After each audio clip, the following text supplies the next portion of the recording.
Hi friends, నేను ఈరోజు night మిగిలిన రైస్ ఉంటుంది కదా, అన్నంతో ఒక చిన్న బ్రేక్ఫాస్ట్ లాగా చేస్తాను. చూడండి, చాలా బాగుంటుంది. ఆయిల్ వేసి జీలకర్ర ఆవాలు వేసి ఉల్లిగడ్డ పచ్చిమిర్చి వేయాలి. అంతే, ఏం అవసరం లేదు. వెజిటేబుల్స్ వేయొద్దు, ఏది అవసరం లేదు. ఎప్పుడైనా మనకు వంట చేయాలని ఓపిక లేనప్పుడు, ఇంట్లో కూరగాయలు లేనప్పుడు ఇట్లా చేసుకోండి ఫ్రెండ్స్. నిజంగా బాగుంది రైస్. పసుపు వేసినాను. ఇప్పుడు కొద్దిగా అల్లం ఎల్లిగడ్డ పేస్ట్ వేస్తున్నాను. వేసి బాగా కలపాలి. ఇప్పుడు మిరపొడి, కొంచెం మిరపొడి ఎక్కువ వేస్తేనే బాగుంటుంది స్పైసీగా. మిరపొడి, ఉప్పు కూడా ఇప్పుడే వేస్తే బాగుంటుంది. ఉప్పు వేయాలి. నా ఛానల్ ఫస్ట్ టైం చూసేవాళ్ళు లైక్ చేయండి, సబ్స్క్రైబ్ చేయండి, కామెంట్ పెట్టండి మీరు ఇంట్లో వంట చేసి ఎలా ఉందో. ఇప్పుడు రైస్ వేద్దాము. చాలా బాగుంది రైస్.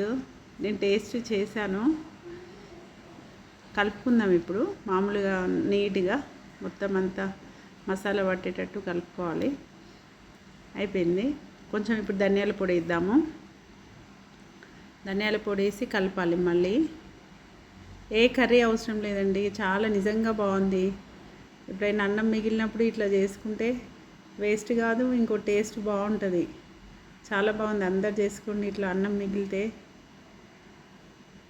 చూడండి ఫ్రెండ్స్, వేడి వేడిగా తినొచ్చు.